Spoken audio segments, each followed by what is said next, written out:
व्यस्त यातायात संकेत पर युवा रवि फटे कपड़ों में एक उज्ज्वल आशावादी मुस्कान के साथ फूल पेश करता है। हालांकि उसकी आंखें गरीबी और कठिनाई की गहरी कहानी को उजागर करती हैं। कठोर धूप एक चमकती कार से चमकती है क्योंकि वह लाल बत्ती पर रुकती है।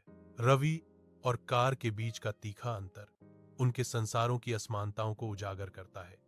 क्या कार में किसी को रवि की मुस्कुराहट के पीछे की कहानी का पता चलेगा? शानदार कार के अंदर आर्यन की निगाहें भटकती हैं। उसकी आंखों में क्षण भर के लिए अकेलापन दिखाई देता है। विचारों में खोया हुआ आर्यन रवि की ओर देखता है। आर्यन की आंखों में एक गहरा अनकहा भाव झलकता है, जैसे आत्मनिरीक्षण का एक क्षण हवा में भारी हो। गाड़ी तेजी से आगे बढ़ती है, जो धन के बीच आर्यन के एकांत को समाहित करती है। ट्रैफिक सिग्नल पर आर्यन अपनी कार से निकलता है। उसकी आंखों में दृढ़ संकल्प होता है। वह रवि से सारे फूल खरीदता है। जीवंत रंग साधारण सड़क के विपरीत हैं। रवि ऊपर देखता है, आर्यन के अप्रत्याशित इशारे से हैरान। आर्यन हाथ बढ़ाता है।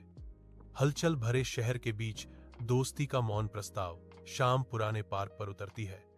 नम मिट्टी की गंध हवा में भारी होती है क्योंकि रवि और आर्यन बूढ़े पेड़ों के बीच मिलते हैं। रवि इशारा करता है।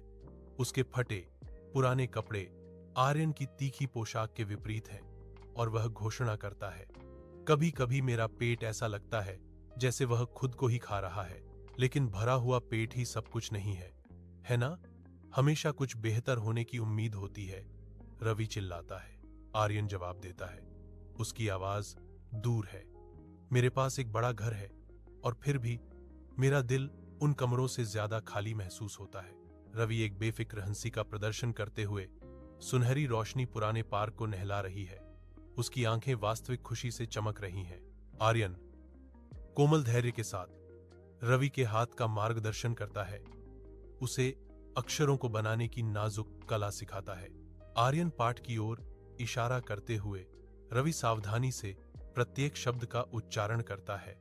दोनों सीखने के साझा क्षण में खोए हुए हैं। उनकी हंसी पेड़ों के माध्यम से धीरे से गूंजती है। नए संबंध और आपसी सम्मान की एक सिम्फनी। ढलते सूरज की लंबी छायाएं पड़ती हैं क्योंकि उनका बंधन गहरा होता जाता है, जो साझा हंसी और खोज के आनंद में बनता है। धुंधली रोशनी में रवि अकेला बैठा है। उसके चारों ओर छायाएं फैली हुई हैं। विचारों में डूबा हुआ एक अकेला व्यक्ति। एक सूचना उसके फोन पर चमकती है।